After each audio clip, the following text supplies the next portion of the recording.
బంగారు పండ్లు అనేటువంటి అనుదిన వర్తమాన కార్యక్రమం చూస్తున్న మీ అందరికీ ప్రభువైన యేసుక్రీస్తు వారి శ్రేష్టమైన నామంలో వందనాలు తెలియజేసుకుంటున్నా. ఈరోజు మన ధ్యాన అంశము సువాసనతో నింపబడినటువంటి ఇల్లు అనేటువంటి అంశాన్ని ధ్యానం చేయబోతూ ఉన్నాం. యోహాను సువార్త 12వ అధ్యాయము నేను చదువుతున్నాను చూడండి, 2వ వచనం నుంచి.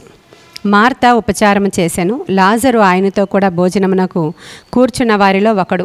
అప్పుడు మరియా మిక్కిలి విలువగల అచ్చ జటామాంసి అత్తరు ఒక సేరున్నర ఎత్తు తీసుకొని యేసు పాదములకు పూసి తన తల వెంట్రుకలతో ఆయన పాదములు తుడిచెను.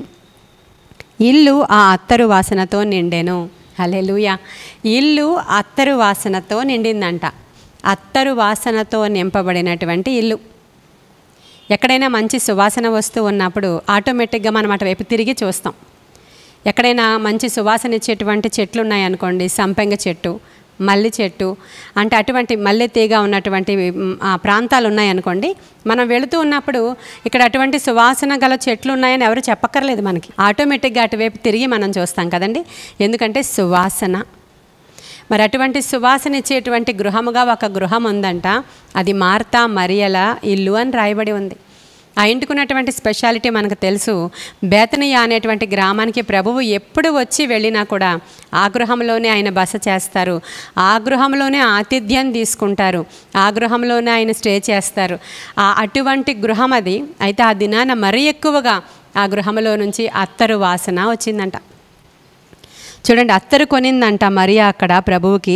అత్తరు కొనిన తరువాత సేరున్నర ఎత్తు తీసుకొని యేసు పాదములకు పూసి తల వెంట్రుకలు, ఘనమైనటువంటి తన తల వెంట్రుకలతో తుడుస్తూ ప్రభువుని ఆరాధిస్తున్నటువంటి ఒక మంచి విశ్వాసిగా మనం అక్కడ మరియని చూస్తాం. ప్రేమన దేవుని బిడ్డలారా, కొన్ని గృహాలలో నుంచి రక్షణ సునాదాలు వస్తాయి, అత్తరు వాసనలు వస్తాయి.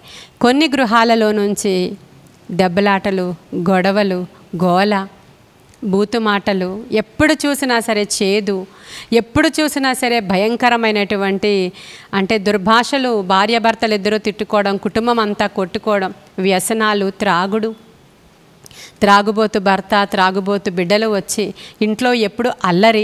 ఇటువంటి గృహాలుగా కొన్ని గృహాలని మనం చూస్తూ ఉంటాం. అయితే అటువంటి గృహాలలో అటువంటి గొడవలకి, అటువంటి వ్యసనాలకి, అటువంటి భయంకరమైనటువంటి దేవునికి విరోధమైన క్రియలు జరగడానికి కారణం దేవుని యొక్క శక్తి ఆ గృహంలో లేకపోవడమే.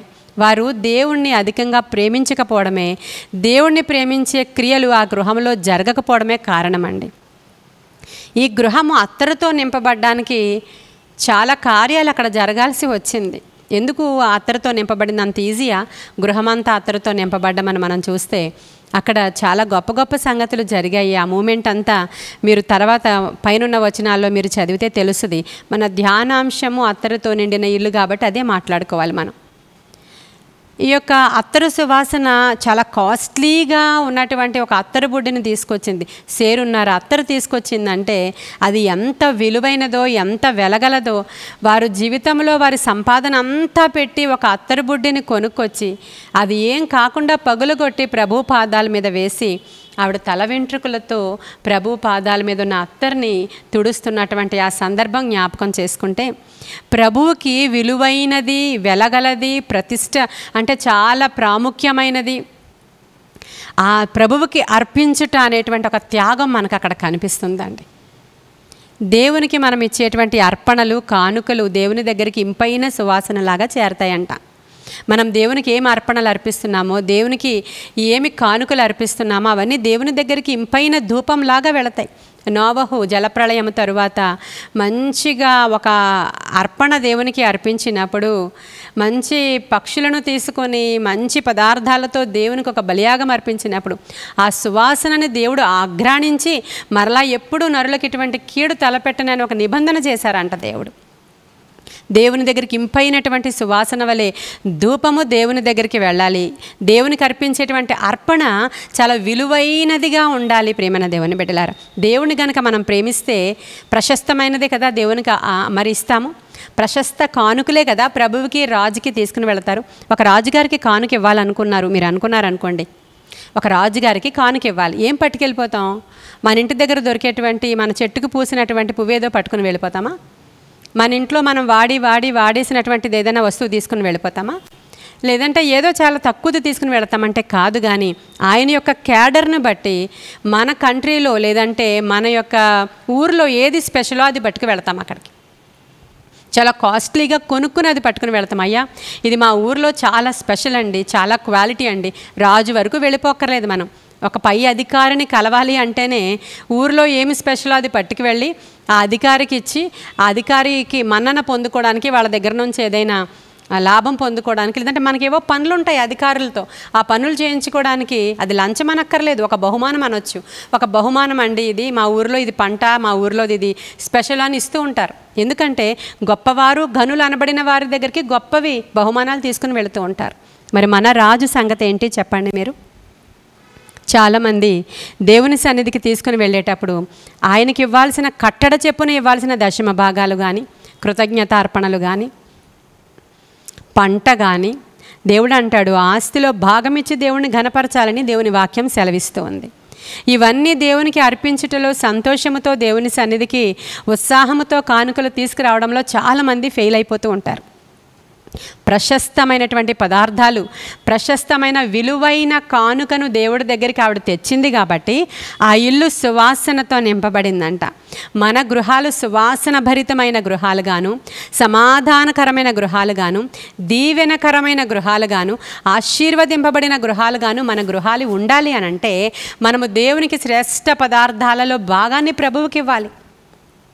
మీ ఆస్తిలో భాగమిచ్చి గణపరచండి, శ్రేష్ఠ పదార్థాలలో భాగమిచ్చి గణపరచండి అని వాక్యం సెలవిస్తుంది. మలాకి గ్రంథకర్త అంటాడు, మీరు దొంగతనం చేస్తున్నారు కదా దేవుడి దగ్గర, గుడ్డి వాటిని, నడ్డి వాటిని, అసలు దేనికి పనికిరాని వాటిని దేవుని బలిపీఠం దగ్గరకు తెచ్చి అసలైన వాటిని దేవుడికి ఇవ్వకుండా మీరు దేవుడి దగ్గర దొంగిలుతూనే ఉన్నారు అంటున్నాడు మలాకి గ్రంథకర్త.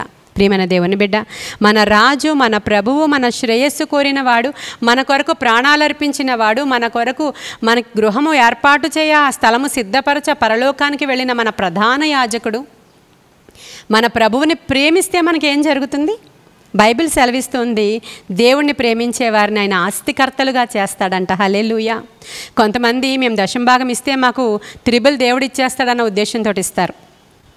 కొంతమంది ఇవ్వడానికి ఎంత సణుక్కుంటారంటే, సణుక్కుంటూ నీవు ఇచ్చినటువంటి ఆఫరింగ్ని దేవుడు తీసుకోడు.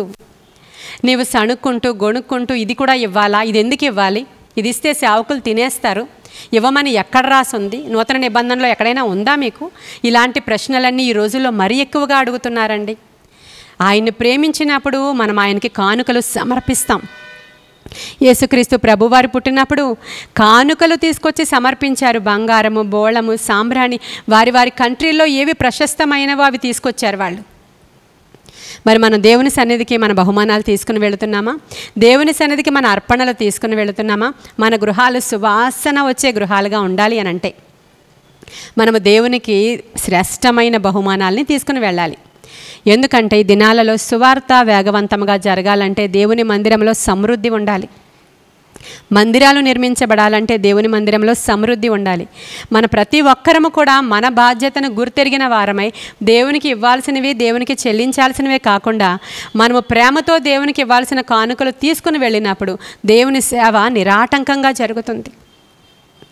అలా అని చెప్పి దేవునికి డబ్బులు ఇవ్వండి, ఇప్పుడు మాకు ఇవ్వండి అని నేను చెప్పట్లేదు. 20 సంవత్సరాల నుంచి దేవుని పరిచర్యలోనే ఉన్నాం. మొదట ఆరాధన ఛానల్లో మా యొక్క వర్తమానాలు వచ్చేవి, తర్వాత యూట్యూబ్లో. ఎక్కడైనా సరే ఎప్పుడు బ్యాంక్ అకౌంట్ కానీ క్యూఆర్ కోడ్స్ కానీ ఏమీ ఇవ్వలేదు. నేను ఇవ్వమని చెప్పడానికి వర్తమానం చెప్పట్లేదు. కానీ మీ గృహాలు సువాసన వచ్చే గృహాలుగా మార్చబడాలంటే ఏం చెయ్యాలో చెప్తున్నాను ఒక సేవకురాలుగా. కాబట్టి ఇచ్చుట అనేది ఒక గొప్ప యాగము, గొప్ప అంటే అదొక సువాసన వెదజల్లేటువంటి ఒక గొప్ప క్రియ. ప్రియమైన దేవుని బిడ్డలారా, ఈరోజు మరొకసారి ప్రభువుకి మన హృదయపూర్తిగా తీసుకొచ్చిన అర్పణలే ఆయన అంగీకరిస్తారు. కయ్యను, హేబేలు గురించి తెలుసు మీకు. హేబేలు అర్పణ దేవుని సన్నిధికి వెళ్ళింది ఎందుకంటే ఆయన హృదయపూర్తిగా తెచ్చాడు. కయ్యను హృదయపూర్తిగా తేలేదు, ఒక కట్టడ చేయాలి, తెద్దాము, చేద్దాము అనుకున్నాడంట ఆయన. అటువంటివి ఆయన అంగీకరించారు. కానీ నువ్వు ఎవరినైనా ప్రేమిస్తే వాళ్ళకి ఎలా అయితే శ్రేష్టమైనవి ఇవ్వాలని ఆలోచన చేస్తావో, దేవునికి ప్రేమించి ఆవిడ జీవనం అంతా ఖర్చు పెట్టి సేరున్నర అత్తరు తీసుకొచ్చి ప్రభు పాదాల మీద పూయగానే ఆ ఇల్లు ఆ సువాసనతో నింపబడెను. ఇలా సువాసనతో వెదజల్లే గృహాలుగా మన గృహం ఉన్నప్పుడు అందరూ తేరి చూస్తారు మన ఇంటి వైపు. అబ్బా వీరు ఎంత ఆశీర్వదింపబడిన వారు కదా, అబ్బా వీరి ఇంట్లో ఏంటి సమాధానము, వీరింట్లో ఏంటి దీవెన? వీళ్ళు మొన్నటి వరకు మామూలుగానే ఉండేవారు, ఇప్పుడు సెలబ్రిటీస్గా మార్చబడ్డారేంటి? అంతే కదా, లాజరు మరణించి లేచిన తర్వాత ఆ ఇల్లు సెలబ్రిటీస్ ఉండే ఇల్లులా మారిపోయింది. ప్రియమైన దేవుని బిడ్డలారా, సెక్యూరిటీ అవసరమైంది అక్కడ లాజర్కి. మన కుటుంబాలను దీవించాలని ఆశపడుతున్నారు దేవుడు. మనం దేవుణ్ణి ఎలా ప్రేమిస్తున్నాం మరి? ఆయన ప్రేమించినప్పుడు ఆయన నీవు కానుకలు పట్టుకుని వెళితే నీకెలా ఇస్తారో తెలుసా? ఆయన అణచి కుదించి దిగజారునట్లుగా నిండు కొలతతోటి ఇస్తారు నీకు ఆయన. నువ్వేమిచ్చినా కూడా అయితే నువ్వు ప్రేమతో ఇవ్వాలి. అబ్రహాముని దేవుడు అతి శ్రేష్టమైనది ఆయన నుంచి ఆశించాడు. ముసలి వయసులో వాగ్దానపుత్రుడు జన్మిస్తే ఆ వాగ్దానపుత్రుడిని నాకు ఇస్తావా అని అడిగాడు ప్రభు. ఇవ్వడానికి కూడా సిద్ధపడ్డాడు అబ్రహాము. అందుకే ఆయన నీతిమంతుడు అయ్యాడు. ప్రియమైన దేవుని బిడ్డలారా, నీతిమంతుల గృహాలలో నుంచి రక్షణ సునాదాలు బయటికి వస్తూ ఉంటే అనేకులను నా ఇల్లు ఆకర్షిస్తుందంట. ఆకర్షించే గృహాలుగాను, సువాసన వెదజల్లే గృహాలుగాను మీ గృహాలు ఉండాలని, అలా ఉండడానికి అవసరమైన కార్యాలు ఈ రోజు నుంచే చేసే మనస్సు దేవుడు మీకు ఇవ్వాలని, ప్రభువుకి మనం నమ్మకస్తులుగాను, ప్రభువుని మనం అత్యధికంగా ప్రేమించే వారంగాను మనం ఉండాలని నేను ఆశపడుతున్నాను. ఒకవేళ కొన్ని విషయాలు మనకు తెలియకపోతే ఈరోజు తెలుసుకోవడానికి దేవుడు కృపనిచ్చారని నమ్మండి. ఒకవేళ ఈ విషయాలన్నీ తెలిస్తే ప్రభువా మా గృహాలని సువాసనతో నింపండి ప్రభువాని ఆనందించండి. ఈ యొక్క కొన్ని మాటలు దేవుడు మన వినికిడిలో దీవించునుగాక. ఆమేన్. ప్రార్థన చేసుకుందాం. మహాపరిశుద్ధుడైన తండ్రి, మహోన్నతుడైన దేవ, నిత్య నివాసి సత్యస్వరూపినికి వందనాలయ్యా. మీరు మాట్లాడితే మేము బ్రతుకుతాం. మా జీవితంలో ఆకాశము తెరిచి పట్టజాలనంత నీ దీవెన ఆశీర్వాదం రావాలి అని అంటే మలాకి గ్రంథకర్త ఏం చెప్పాడో ఆ మాటలు ఈరోజు చెప్పుకోవడానికి మీరు మాకు కృపనిచ్చారయ్యా. మీ ఆత్మకార్యాలు జరిగించండి. ప్రతి గృహంలో లేమి కొట్టివేయబడునుగాక, అప్పు కొట్టివేయబడునుగాక, ఆయా ఆర్థిక ఇబ్బందులు కొట్టివేయబడునుగాక. ఇచ్చి నన్ను శోధించండి అనేటువంటి నీ మాటను వారు జ్ఞాపకం చేసుకుని ఆ గృహంలో ఎప్పుడూ సమృద్ధి రావడానికి సహాయం చేయండి. నీ దీవెనతో నింపబడడానికి సహాయం చేయండి. తరతరముల దీవెన నాయన నిన్ను ప్రేమించే వారి గృహాలలోనికి ఇప్పుడే దిగి వచ్చును గాక. ఒకవేళ ఇప్పటి వరకు తెలియకపోతే తెలిసిన తరువాత రెక్టిఫై చేసుకున్న వారిని మరి ఎక్కువగా ఆశీర్వదించమని, నీ సేవ నిరాటంకంగా జరగాలయ్యా. నీ మందిరాలు కట్టబడాలయ్యా. మారుమూల ప్రాంతాల్లోనికి సేవ వెళ్ళాలి ప్రభువ. అనేకులు నీ తట్టు త్రిప్పబడాలి. అందుకు సాధనాలుగా వినుచున్న వారు అందరూ మార్చబడడానికి సహాయం చేయమని, నీ కృపగల హస్తానికి ఆ బిడ్డలను అప్పగించుకుంటూ నీ బలమైన కార్యాలు జరిగించమని, ప్రతి గృహంలో ఉన్న అవసరత నీ మహిమైశ్వర్యంలో తీర్చమని నజరేయుడైన యేసయ్య శ్రేష్ఠ నామంలో అడుగుచున్నాము తండ్రి. ఆమేన్, ఆమేన్, ఆమేన్. దేవుడు మిమ్మల్ని దీవించునుగాక. ఆమేన్.